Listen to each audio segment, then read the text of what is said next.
Et ce sont 3 films de Roman Polanski: Répulsion, Le couteau dans l'eau, cul-de-sac, œuvre de sa jeunesse qui viennent d'être restaurées et rééditées chez Carlotta. Des œuvres inquiétantes dont certaines annoncent déjà l'univers clos du pianiste ou du locataire, qui sont bien sûr des pans de la mémoire du jeune Polanski qui était enfermé dans le ghetto de Cracovie entre 9 ans et 10 ans. Dans ce coffret, on trouve également des commentaires et des courts-métrages de Roman Polanski inédit. Carlotta édite également un livre, The Big Goodbye, et c'est un livre sur Chinatown et les dernières années d'Hollywood de Sam Watson. Pour en parler avec nous, c'est bien sûr Jean-Philippe Domecq, écrivain et journaliste. Jean-Philippe, prestigieuse revue, vous écrivez dedans, c'est positif. Et vous êtes l'auteur de l'ouvrage qui vient de sortir, le film de nos films aux éditions Pocket. Jean-Philippe, c'est intéressant, avant qu'on parle de Polanski, l'écrivain, journaliste, c'est quelque chose qui vous interpelle. Vous préférez qu'on dise écrivain, même si vous écrivez dans une revue ? Non, j'ai beaucoup de respect pour le journalisme. D'ailleurs, je lis des journaux avec passion. Mais je ne suis qu'écrivain, donc il faut savoir se situer tout de même. Et en ce qui concerne le cinéma, c'est en tant qu'écrivain que j'ai demandé à Michel Simon, quand j'étais jeune étudiant, le formidable prestige de pouvoir écrire dans la revue Positif, que je lisais, parce que je voulais... Nous sommes des générations très formées par le cinéma, et en tant qu'écrivain, je suis autant formé par le cinéma que par la littérature. Donc j'avais envie de capter le secret des metteurs en scène. Et en tout cas, vous écrivez plus comme un écrivain qu'un journaliste, voilà. Oui, alors oui, je me suis rendu compte que d'une certaine façon, nous faisons le film de nos films, comme je le dis dans le titre du livre, c'est-à-dire qu'à chaque fois, nous faisons un film avec le film. Rien n'est plus subjectif, projectif que notre regard sur un film. Alors Jean-Philippe, on parlait du jeune Polanski aujourd'hui. Alors à l'époque où il fait ses films magnifiques, ces 3 films qui viennent d'être réédités par Carlotta, eh bien, il est tout jeune. Et est-ce qu'il sort donc de cette grande école polonaise, puisqu'il est polonaise, de Łódź, dont on a parlé, voilà, dont on parle encore? Et est-ce que vous pouvez donc nous le situer à cette époque? Ah oui, il a été formé à cette école de cinéma de Łódź. Et la meilleure des preuves, c'est que la qualité de cette réédition par les éditions Carlotta, c'est de nous montrer ses premiers films, les courts-métrages. Il y a aussi d'ailleurs dans les suppléments des interviews où il parle de cette école de cinéma de Łódź, qui a été très formatrice pour lui. Et on s'aperçoit qu'au fond, ce ne sont pas des films de jeunesse au sens négatif du terme. Tout Polanski est déjà là. Absolument. Il est rare qu'un grand metteur en scène commettent des courts-métrages aussi puissants que ces grands films. Ben là, on a sa vision du monde déjà dès les premiers courts-métrages. Alors, on va en parler bien sûr après.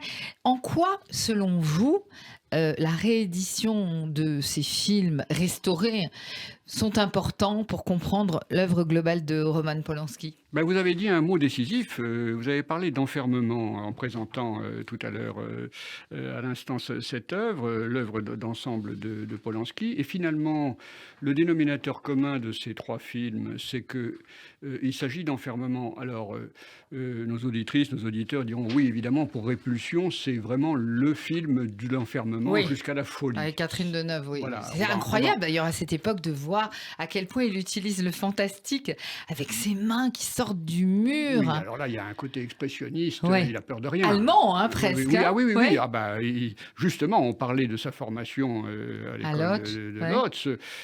C'est un homme qui est extrêmement accompli, extrêmement formé, et qui sera d'ailleurs toujours un homme qui travaille absolument tous les éléments de ses films. D'ailleurs, c'est très très bien raconté dans le livre auquel vous faisiez référence, Big Goodbye, à quel point il a travaillé absolument tout pour Chinatown. Bon, ben là, c'est déjà le cas. Et pour ce qui est de Répulsion, on a évidemment le thème de l'enfermement poussé à son paroxysme. Mais finalement, les 2 autres films, Le couteau dans l'eau, qui se passe essentiellement sur un petit bateau de plaisance, avec un trio très très scabreux. Oui, ça rappelle à Duel au soleil. Non, pas Duel au soleil, un film... il y a Duel au soleil, il s'est inspiré de Duel au soleil. Voilà. On pense à La piscine aussi, mais La piscine viendra après, en 69, de Jacques Deray. Et là, le film est de 66... il est de 65, pardon. En ce qui concerne... 62, le couteau dans l'eau. 62. Oui. Et puis l'autre film, en effet, l'autre film a beau se placer dans un grand espace marin, on voit un espace marin dès le départ et tout, Cul-de-sac est un film également de l'enfermement.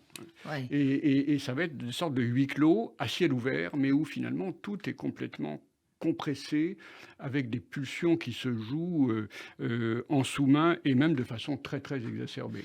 Alors vous pensez que ce sont des films qui sont importants oui. Pour comprendre en fait ce qui va se passer après, jusqu'à son dernier film, J'accuse? Complètement. Complètement. Il y a l'oppression, il y a la folie qui guette, il y a la menace humaine en permanence. L'humain est toujours menaçant et il est bien placé pour le savoir. Hein. C'est quand même un petit garçon qui voit son père embarquer et qui a tout juste le temps de lui siffler « file vite ». Hein, il file. Effectivement, ses parents vont mourir à Auschwitz. Voilà. Et c'est formidable, l'extrême combativité de cet homme. Parce que il en parlera très peu. Toujours. Il en parle très peu. Il en parle très peu et pourtant, dans tous ses films, c'est là. C'est là, pour ceux qui savent. Temps, avec beaucoup de transformations. Oui, il a vraiment, il a recréé à partir de là. Il ne voudrait surtout pas qu'on l'attelle à cela. Bien sûr. Et d'une certaine façon, c'est à la mesure de sa force de vie, c'est-à-dire que probablement que cet homme a tellement vu la mort de près, y compris après avec l'affaire Sharon Tate, finalement, qui a eu un écho mondial quand même, hein, et qui a joué beaucoup sur Hollywood. C'est-à-dire on a eu l'impression que toutes ces années libertaires, sexe, drogue, contestation, engagement à gauche, finalement, ça a été un retour du diable. Ça a été vécu comme un retour du diable, et qui a fait un bruit presque autant que l'assassinat de Kennedy.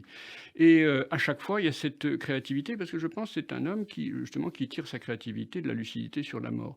Et de la lucidité aussi sur la cruauté humaine. Je m'en suis aperçu, je ne les avais pas tous vus, les courts-métrages, loin s'en faut. Car oui, il y en a 2, je pense. Hein. Il y en a 2 ou 3. Non, il y en a 2 à 3 selon les DVD, donc ça fait un total de 6. D'accord. Hein, voilà. Et c'est un monde déjà extrêmement cruel. Il y a par exemple la fête, ceux qui ont le droit à la fête et ceux qui n'ont pas le droit à la fête. Il y a deux hommes qui portent une armoire. Alors l'armoire sort de l'eau et puis on va la transporter. On ne sait pas pourquoi, on va la transporter. Et on voit le comportement des gens. Ce sont deux types qui portent l'armoire avec un miroir évidemment. Donc ça permet l'état d'effet cinématographique.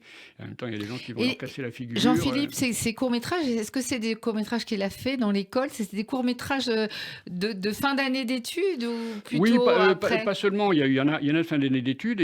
C'est comme Martin Scorsese, si vous voulez, quand il a été formé à New York. Vous voyez, et ça a été aussi pour lui des occasions de faire au-delà de l'école, quoi. Et même de montrer à ses copains et à ses maîtres ce qu'il pouvait faire. Alors, est-ce que c'est important, les courts-métrages, on sait que chaque metteur en scène en a fait. C'est important dans le cas de Polanski? On retrouve sa marque? Justement.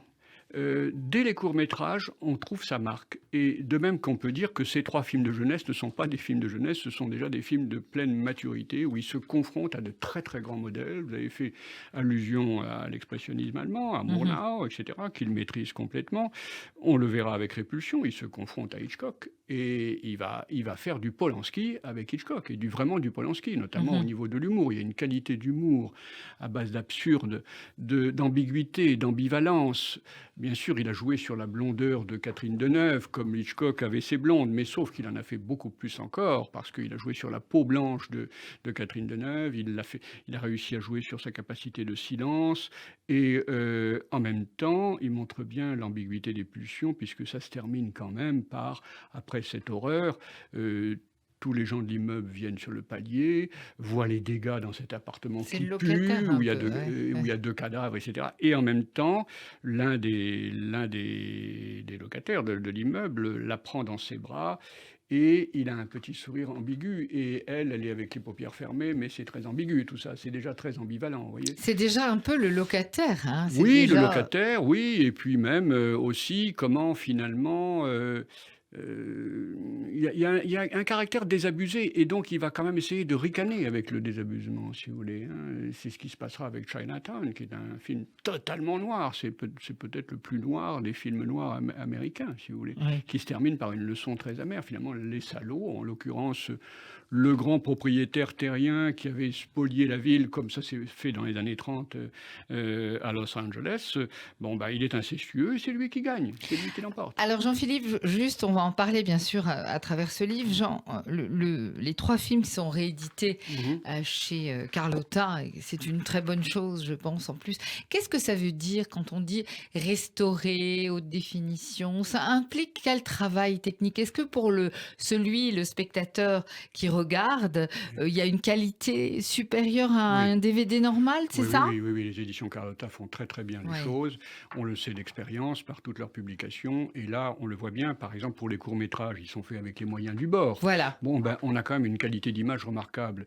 Et il y a un des courts-métrages qui est consacré à une sorte de Madame Pipi. Et elle est dans les toilettes, d'ailleurs des toilettes avec du marbre, etc. Les toilettes riche, chic. Et du stuc, en effet. Et pendant ce temps-là, elle a des rêves, cette vieille dame a des rêves compensatoires. Alors elle repense à elle, jeune fille, quand des jeunes soldats sont venus, et elle a eu une idylle et tout. Et ça passe à la couleur. Et d'ailleurs, Polanski joue là-dessus, si vous voulez. Il y a des rêves à la guimauve, et pendant ce temps, elle est dans le pipi, le pipi public. Bon. Là, on est plutôt à Vienne, là. On est en plein freudisme. Dans la version restaurée, vous avez le noir et blanc sur lequel il joue avec beaucoup d'intensité, le contraste, et en même temps, la couleur, un peu sépia, est ravivée de façon très, très ajustée, très bien faite.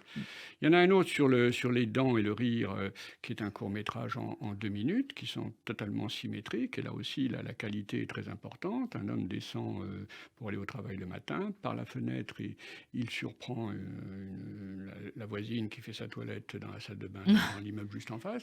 Il regarde, évidemment, il ziote, et puis elle se tourne, donc il repart. Et puis finalement, une minute d'après, c'est un jeune homme, au même endroit, qui se brosse les dents. Mais sauf qu'à un moment, le jeune homme se brosse les dents de façon tellement énergique qu'il se tourne vers le regardeur et on ne voit plus que les dents. Dans la version restaurée, c'est très important parce que tout joue sur ce cadrage, si vous voulez, des dents qui deviennent une espèce de barrière et un rire sardonique et immobile en même temps. Oui. Alors, je voudrais revenir sur l'enfermement de Polanski et son année dans le ghetto de Cracovie.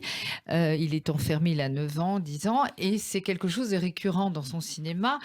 Peut-être plus particulièrement dans Oliver Twist, où on a vraiment la reconstitution quasi dite et visuelle du ghetto à travers les rues de Londres, qui sont en fait ça. Et Fagin, qui est un drôle de personnage aussi dans le film, je crois. Oui, c'est très frappant. C'est-à-dire que l'univers dickensien a montré la souffrance infligée aux classes ouvrières et aux enfants par la bourgeoisie, la bourgeoisie industrielle. Il ne faut quand même pas se le cacher. Ça, c'est très clair. Alors, Jean-Philippe, sur ces 3 films qui sont restaurés par Carlotta, lequel vous préférez, vous? Quel est celui que vous dites, ou si vous deviez en garder un, allez, vous diriez lequel est le plus quand je les avais découverts, quand j'avais découvert Le couteau dans l'eau, Cul-de-sac, Répulsion. Cul-de-sac. Quand j'avais découvert Cul-de-sac, j'avais été absolument ébloui. Et je reste absolument ébloui. J'ai dû le voir 3 ou 4 fois. Je l'ai revu avec force et avec beaucoup d'intensité. Cul-de-sac, c'est quand même incroyable. Cette voiture anglaise qui arrive au fond là-bas, qui va se faire gagner par la marée montante, avec un type en cravate qui est mourant, et puis l'autre qui arrive, le gangster. Ils vont attendre Godot, d'une certaine façon, le rendez-vous qui viendra pas et tout. Et puis, franchement, là, Françoise d'Orléac a une présence absolument extraordinaire. Et dans cette ancienne demeure de Walter Scott, on a là un univers totalement absurde, d'hystérie, et en même temps, tout ça est quand même clos sous ce vaste ciel. Ils sont fous entre eux. Oui, c'est ça. C'est l'univers de Roman Polanski, déjà. Oui, complètement. Et là, avec un sens de l'absurde, mais extrêmement... Au fond, il mélange l'absurde qui peut faire partie de l'humour juif, formidablement, si vous voulez, et puis le nonsense britannique. Ouais. Et donc, ça donne quelque chose de très, très fort dans Cul-de-sac. Alors, Carlotta a réédité ses 3 CD, mais aussi, elle publie, hein, Carlotta, c'est une maison d'édition qui fait des très beaux livres. Et là, nous avons The Big Goodbye, Chinatown et les dernières années d'Hollywood, Sam Wasson. Voilà, c'est un livre, la couverture est extraordinaire. Jean-Philippe, vous réagissez au livre? Ah, je brûle d'envie d'en parler. Allez. C'est un livre passionnant.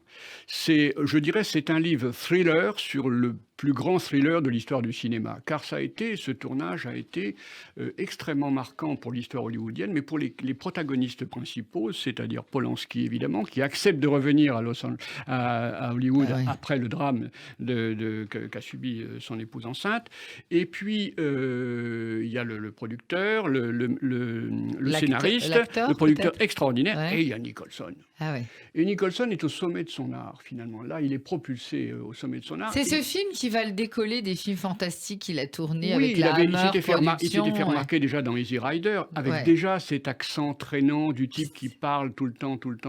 Et ce sourire. Et entre amis, d'ailleurs, on a toute la vie de ces gens-là, si vous voulez. Et entre amis, on disait qu'il était toujours en train de coudre, il continue.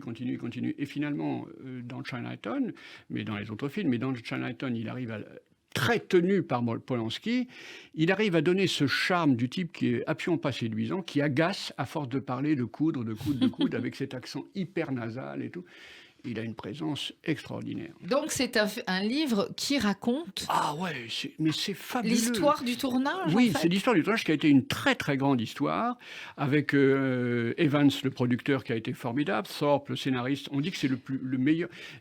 À Hollywood, on a dit que c'était le meilleur meilleur scénario de l'histoire du cinéma. Est-ce que vous pensez que Chinatown est un tournant dans le cinéma américain d'Hollywood? Est-ce que ça annonce quelque chose, peut-être Non, ça annonce une fin, justement. Ça a été une liberté extraordinaire qu'ils ont pu avoir. Et Hollywood... Ça annonce peut-être d'autres cinéastes. Après, comme dira Nicholson, ce sera le cinéma-télévision. Il dit c'est le cinéma-télévision. C'est la fin de quelque chose. Et Nicholson, finalement, apparaît comme un homme extrêmement sympathique, très, très amical. Alors évidemment, avec les orgies chez lui, les montagnes de coke. Oui, d'accord. Mais la grande coupe avec plein de fric pour tous ceux qui veulent. Royal. Bon, alors, à l'époque, en plus, au tournage, il y a un acteur formidable. On ne s'attend pas à le trouver en tant qu'acteur. C'est John Huston qui joue le rôle du salaud, d'ailleurs. Bien sûr. Qui est complètement bourré pendant le tournage en permanence. Et pendant ce temps-là, Nicholson frais avec sa fille, Angelica, laquelle il la trompe à tour de bras tous les jours. Là, on est vraiment dans les coulisses de À tour de bras, si je puis dire. Alors, Jean-Philippe, moi, je vais vous faire une confession, c'est que j'ai eu la chance d'interviewer Nicholson vous avez de la chance, au Plaza Athénée. Et il vous a parlé avec son accent nasal comme Écoutez, c'était pour la sortie de The Wolf, il jouait le rôle d'un loup-garou. Ah oui. Et en fait, c'était étonnant parce qu'il était quasiment sur les un quart d'heure que j'avais ou 20 minutes, la moitié du temps à passer à parler de la climatisation dans les hôtels parisiens parce qu'il avait chaud. C'était pas assez fort, the air condition in Paris, it's terrible. Ouais. Et je me souviens quand même, je me suis dit, il va pas me parler de la climatisation pendant tout l'entretien. Puis après, bon, vous savez, c'est Hollywood, c'est-à-dire que tout est codé, ils savent exactement. Il n'y a pas de surprise, quoi. Pour les journalistes, ils ont un... Mais en tout cas, voilà, c'est quand même un souvenir étonnant. En tous les cas, on va rappeler, avant de se quitter, donc cette réédition des 3 films de Roman Polanski chez Carlotta, Répulsion, Le couteau dans l'eau et Cul-de-sac, absolument, on les trouve partout, à la FNAC, sur des sites, etc. 2 mots peut-être avant qu'on se quitte sur votre livre, quand même, qui fait de vous un écrivain. Donc, c'est le film de nos films, c'est édité chez Pocket, et c'est un peu un condensé de vos articles chez Positif. On a voulu éditer mes articles de cinéma sur plusieurs décennies. Et j'avais le choix, je me suis dit, j'ai parlé du cinéma allemand, du cinéma italien, des acteurs, etc. Je vais classer par thème. Puis en relisant, je me suis aperçu de l'extrême constance et de l'extrême fidélité à nos thèmes qui traversent notre vie de spectateur de cinéma. Bon, il se trouve que j'écris sur le cinéma, mais c'est en tant que spectateur de cinéma que je le fais. Et finalement, l'expression populaire « il se fait un film, elle se fait un film » est très juste. On se fait un film avec tout film. Sur l'écran, il y a un deuxième écran, il y a une projection personnelle. La meilleure des preuves, c'est que je pense que deux hommes peuvent se disputer moins farouchement si l'un couche avec la femme de l'autre. Par contre, s'il y a un désaccord sur un film, ça peut être mortel. Parce que je crois qu'il y a une projection des subjectivités, et au fond, c'est en raison des conditions du cinéma, c'est-à-dire ce sont des conditions oniriques. Nous voyons le cinéma dans des salles obscures, et c'est un rêve, et c'est une projection massive. C'était dur pour vous, Jean-Philippe, le confinement avec les salles fermées ? Non, parce que j'ai regardé beaucoup de films aussi par ailleurs. Vous avez redécouvert des classiques ? Alors là, par exemple, j'avais redécouvert Chinatown pour la 4e fois avant que le livre sorte. Je me le suis passé pendant 48 heures. Eh bien, moi, j'ai revu tous les films de Lubitsch. Oui, voilà. Bonne fréquentation. J'ai découvert, par exemple, un cinéaste que j'ignorais. Donc, j'ai vu aussi la moitié, sinon presque la totalité de ses œuvres. C'est Robert Siodmak. Ah oui. Ouais, qui est aussi un juif allemand qui a émigré à Hollywood, dans la etc. grande période. Voilà. Donc, on a tous les deux été très radiologie classique. C'est la période que Michel Simon intitule Passeport pour Hollywood, quoi. Toute cette immigration qui va faire les grandes lettres de noblesse. Billy Wilder, un peu plus tard, etc. Jean-Philippe, merci beaucoup d'avoir été avec nous pour évoquer. Parce que j'étais heureux de parler de Polanski. Roman Polanski. Et puis, à très vite pour un nouveau livre. Au revoir. D'accord.